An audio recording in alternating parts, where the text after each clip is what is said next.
Olá, bem-vindos ao Boletim Destaque Rural. A tragédia climática vivida pelo estado do Rio Grande do Sul tem gerado uma série de incertezas quanto à produção do arroz gaúcho e à capacidade do estado em atender a demanda nacional do produto. Para esclarecermos mais sobre esse assunto, convidamos o analista de mercado da Safras e Mercado, Evandro Oliveira, que é especialista em arroz e feijão. Evandro, como está a real situação de produção do arroz gaúcho? Pois é, Leonardo, segundo os dados mais recentes do IRGA, né, apontam já mais de 80% colhido no estado, né? Então temos ali entre 83% e 84%, sendo que a principal região produtora de arroz do estado, que é a fronteira oeste, já colheu praticamente toda a sua safra. Então foi uma região, digamos assim, salva de toda essa calamidade que a gente está passando, né? Então, nesse momento, essas 14, 15, nessa faixa aí, de áreas restantes que faltam para ser colhidas, elas se concentram na região central do estado, que foi uma das regiões mais afetadas, né? Temos ali Cachoeira do Sul, Encruzilhada, São Cepé. Então, essa região foi bastante prejudicada. O que se fala nesse momento? Temos cerca de 180 mil hectares com riscos severos de perdas.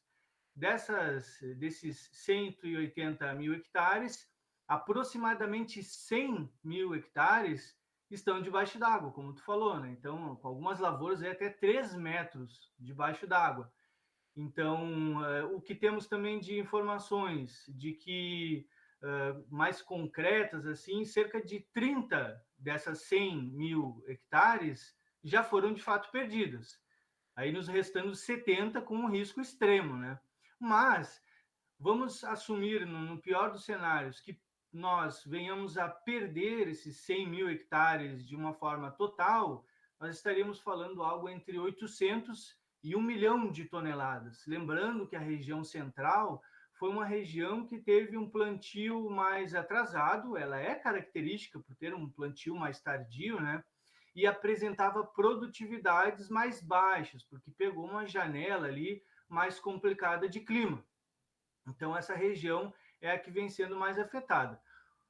Tendo em vista que as grandes regiões com melhor produtividade já praticamente encerraram a colheita antes de todos esses fenômenos, até o presidente da Federarroz trouxe algumas informações recentemente falando que as produtividades foram bastante satisfatórias, na casa dos 8.600 quilos por hectare.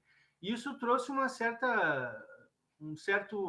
tranquilidade para o mercado, né? Com uma ideia de que o Rio Grande do Sul tem plenas condições de garantir o abastecimento interno do Brasil. Então, não há motivos para grandes alarmismos nesse momento, né? A safra gaúcha ela deve permanecer ao redor de 7 milhões de toneladas. E o que fica evidente nesse momento é que sim, nós teremos uma temporada de 2024 bastante parecida com a temporada de 2023, onde até a produção deve ser bastante semelhante à de 2023. Qual é a expectativa total de colheita do Brasil? Nós tínhamos uma expectativa de quanto e quanto que vai se realizar? O que dá para prever já nesse momento? Certo, então a nível Brasil, né, outra coisa que a gente tem que deixar bem claro é que nós tivemos um forte avanço diário por conta dos preços bastante atrativos no segundo semestre de 2023. Então, praticamente todos os estados brasileiros tiveram um bom avanço diário. O Mato Grosso, por exemplo, quase dobrou a área de arroz. O Norte e o Nordeste ficaram com aumentos na casa dos 30% na área de arroz. O Tocantins, que é um estado de grande importância para a cultura do arroz, teve um aumento também na casa dos 30%. Então, todos os estados fizeram esse aumento de área. Obviamente que estados como Mato Grosso têm uma produtividade menor por concentrar a cultura em áreas de sequeiro, né, que não é um ecossistema ideal para o plantio do arroz, mas são estados que vão ter capacidade de garantir o seu abastecimento interno, assim como o Tocantins deve ter um abastecimento bastante satisfatório. E o Rio Grande do Sul e Santa Catarina, que são os dois maiores produtores, aí sim vão ter um problema mais grave pelo clima. Mas o que tem que ficar claro nesse momento é que esses impactos que nós estamos vendo agora já eram projetados no início do plantio, né, no início da temporada, quando se confirmou uma temporada de fenômeno de El Niño de forte intensidade. El Niño de forte intensidade, ele é característico por perdas médias acima de 10%. Isso já era falado desde o início da temporada. Então, com isso, a safra nacional, que inicialmente se falava ao redor de 10,4, 10,5 milhões de toneladas, agora nesse momento está mais para perto de 10 milhões de toneladas, uma safra bastante ajustada ao consumo, que também gira em torno de 10, 10,2, 10,4 milhões de toneladas. Então a gente vai ter uma safra bastante ajustada e uma projeção de aumento nas importações por conta de todos esses eventos que nós comentamos. Porque, apesar dessa safra ajustada, tem a necessidade de fazer importação. Você comentava comigo antes de nós entrar no ar que já tinha projeção de 1 milhão de toneladas, né? O governo anunciou essa semana a liberação, a importação de 1 milhão de toneladas, mas o mercado já tinha essa projeção de importação. A demanda estando ajustada, é para estoque de segurança essa projeção? Por que o mercado já vinha projetando essa importação? Outro fator que a gente tem que comentar, que já vinha sendo falado desde o ano passado, é que nós iniciaríamos essa temporada com os menores estoques em quase 2 décadas. Esse era um fator de grande preocupação. Rumores indicaram que nós começamos essa temporada comercial com menos de 500 mil toneladas na mão de produtores e indústrias. Então, são estoques bastante apertados, né? O suficiente para menos de um mês de beneficiamento. Então, esse foi um dos grandes fatores de preocupação para esse ano. E nós temos que lembrar que o Brasil também é um grande exportador. Por exemplo, em temporadas recentes, nós exportamos mais de 2 milhões de toneladas. Temporada de exportações recordes recentes, né? Mais de 2 milhões de toneladas. Só que por conta desse aperto de oferta, obviamente a projeção é de uma queda nas exportações esse ano, o que de fato vem acontecendo. Então é mais um elemento que deve trazer um certo alívio nessa temporada, a queda das nossas exportações. Nós praticamente não exportamos esse ano ainda. A maioria dos embarques que nós tivemos foi de variedades como os quebrados de arroz com destino à África, que é um subproduto do arroz, né, o que a gente chama de quirera, que tem uma grande demanda no continente africano. Foi basicamente a única variedade que nós conseguimos exportar. Nós exportamos muito pouco arroz em casca, muito pouco arroz branco, né, o arroz agulhinha, característico aqui do Brasil.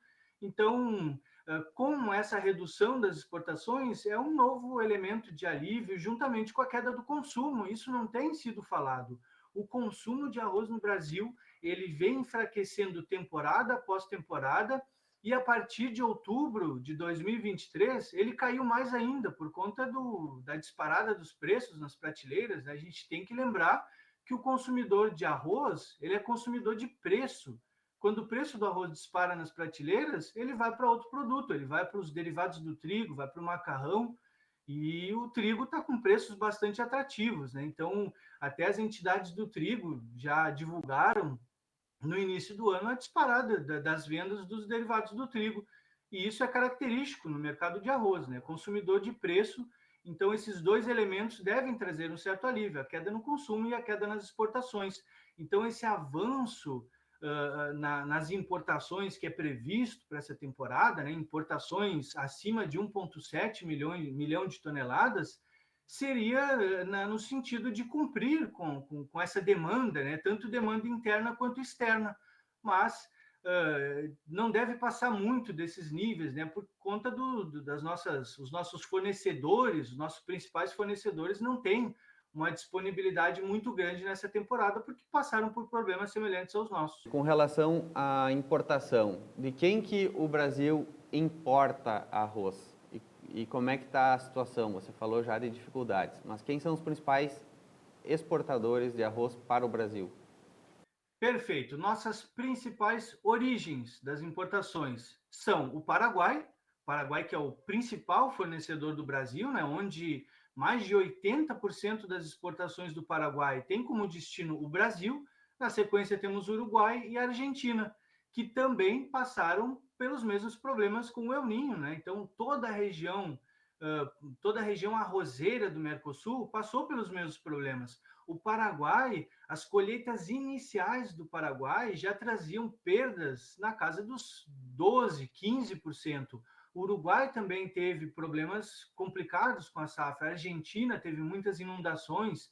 Região de Entre Rios, que é uma região muito importante, região de Corrientes, teve muitos alagamentos também. Então, todo o Mercosul passou pelo mesmo problema e a disponibilidade foi comprometida. O Paraguai, por exemplo, tinha previsões de exportar 50 mil toneladas a menos para o Brasil, que seriam compensadas por uma leve recuperação na Argentina, que tem uma previsão de exportar cerca de 100 mil toneladas a mais para o Brasil.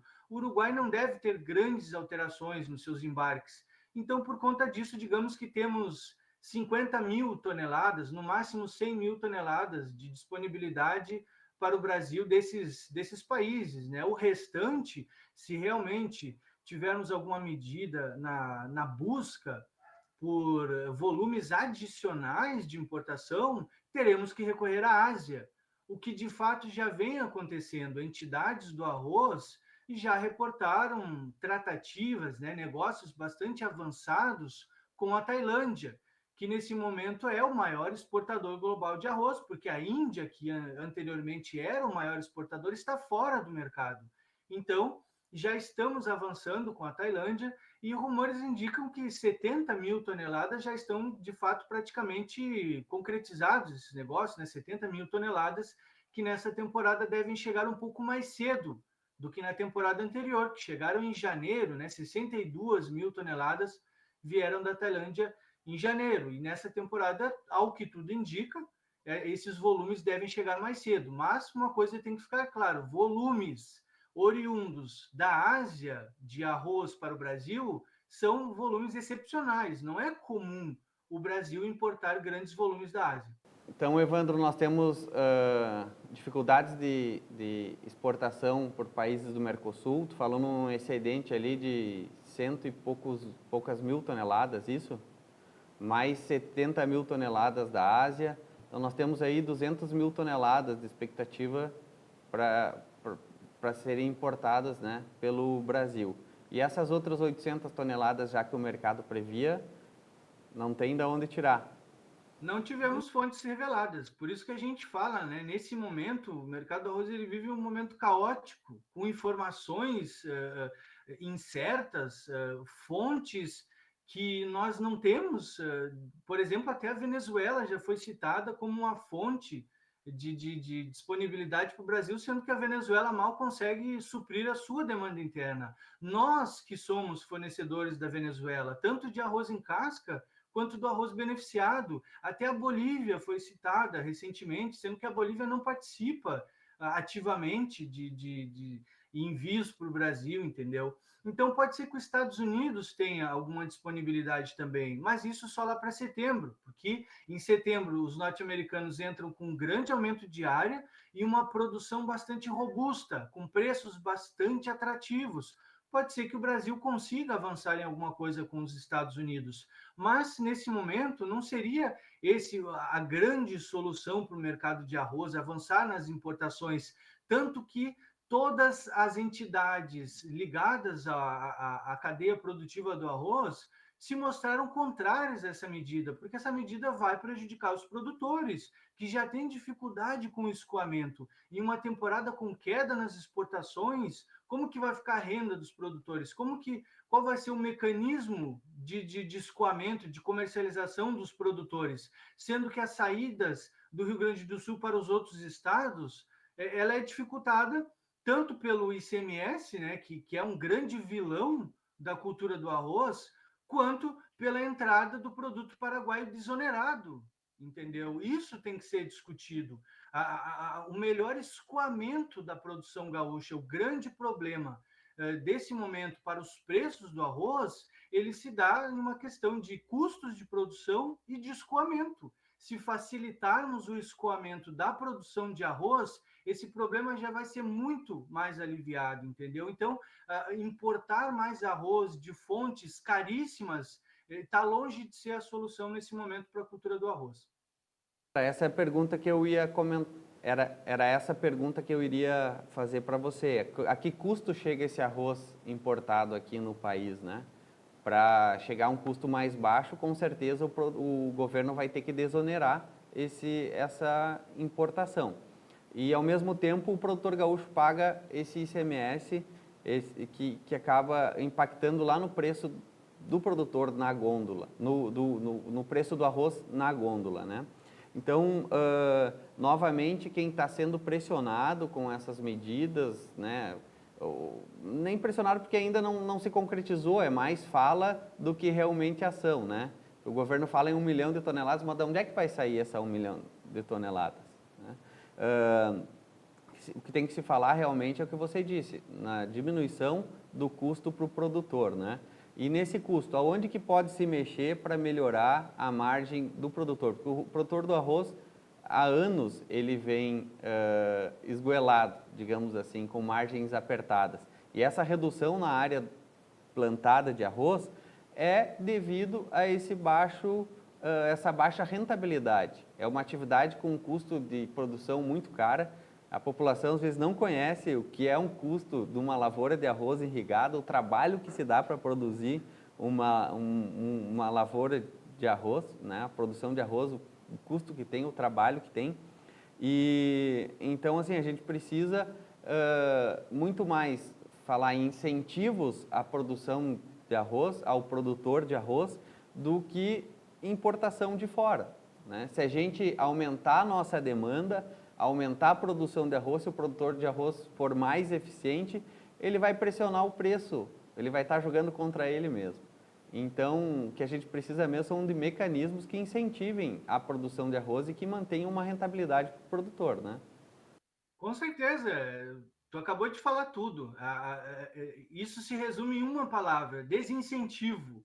Então, tudo isso que o mercado de arroz está passando nesse momento, por exemplo, em janeiro, onde a saca do arroz chegou a passar R$ 140 no Rio Grande do Sul, um momento histórico, né, com arroz mais caro que soja, entendeu? Onde a soja, por exemplo, chegou a operar abaixo de R$ 100 a saca, e saca de 60 quilos, né? E o arroz aqui é 50 quilos a saca e chegou a ultrapassar R$ 140.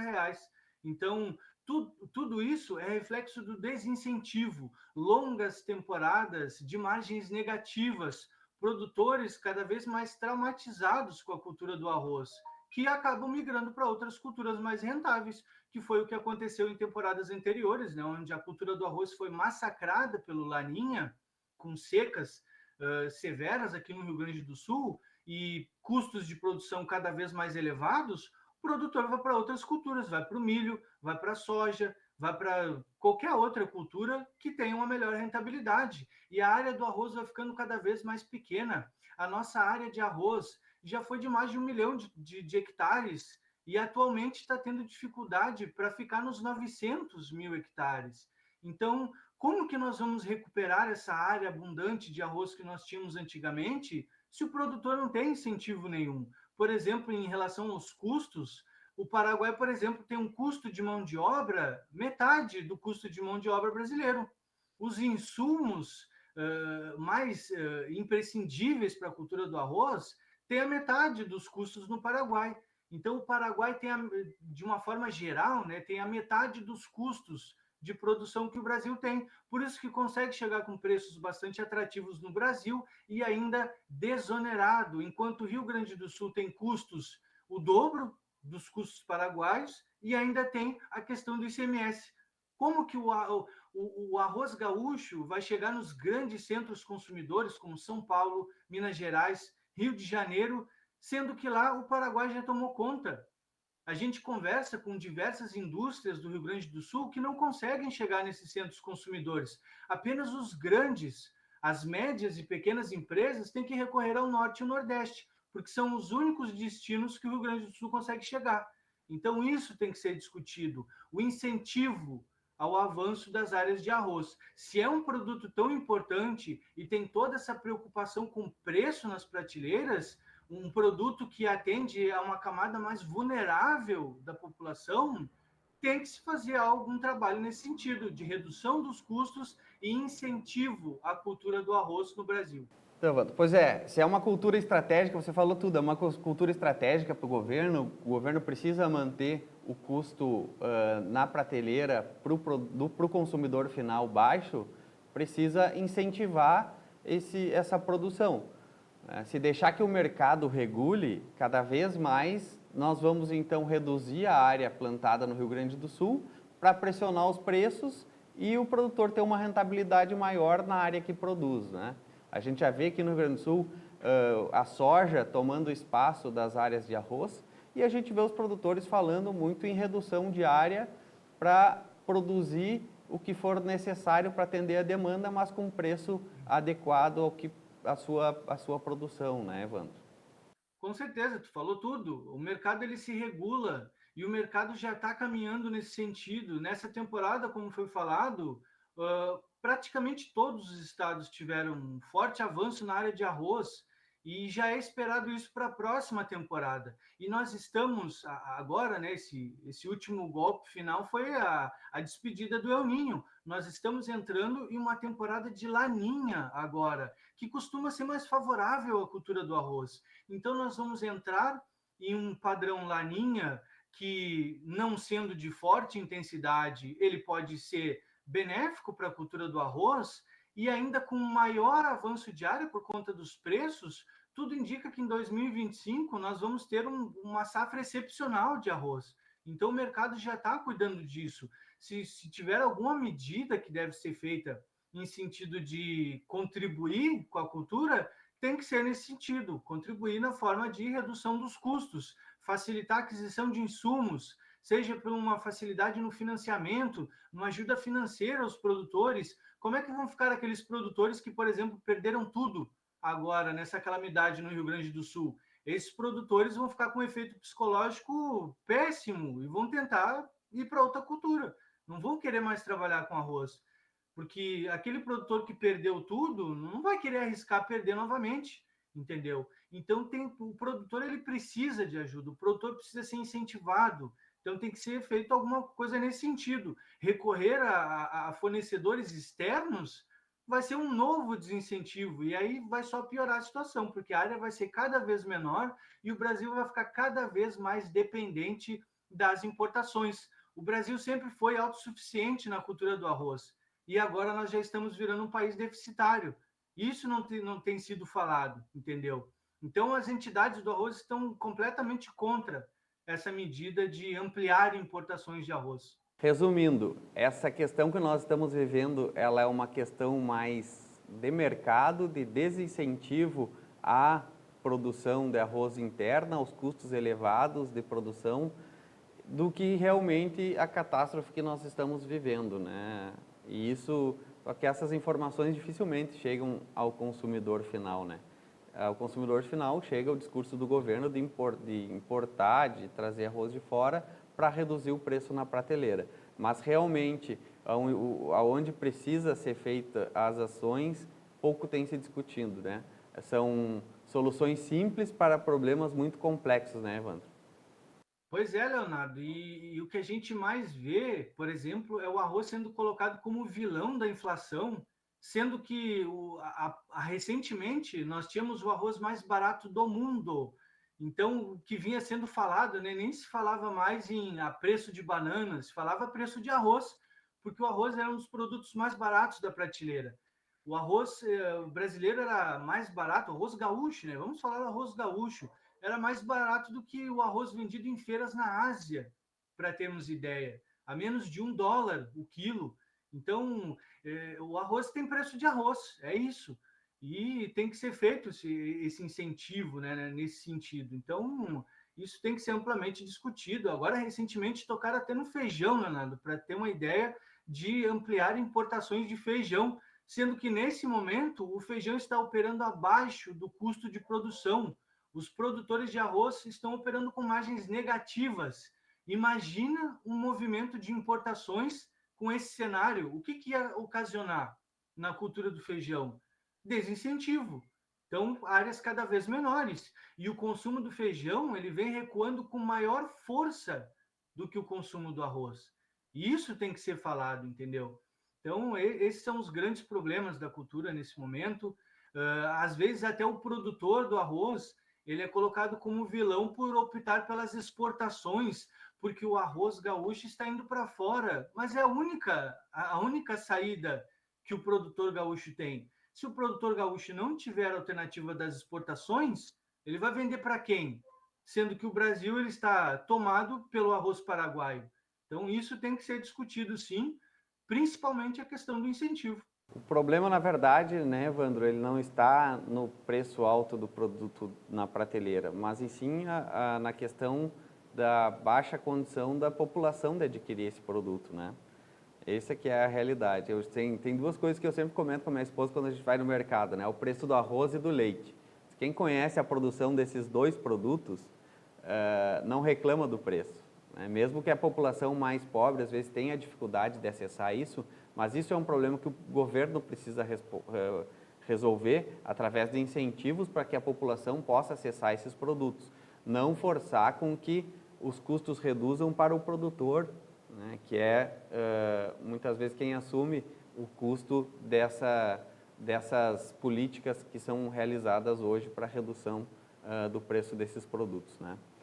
Evandro, muito obrigado pela tua participação aqui, tá? Foi um prazer lhe receber aqui. A gente está sempre à disposição aí para que você venha trazer informações para a nossa audiência relacionadas à produção de arroz aqui no Brasil. Muito obrigado, Leonardo. Eu que agradeço pelo espaço, né? Foi uma excelente conversa. Um forte abraço e ficamos na expectativa da próxima. Forte abraço e a você também que está na nossa audiência. Muito obrigado pela sua participação.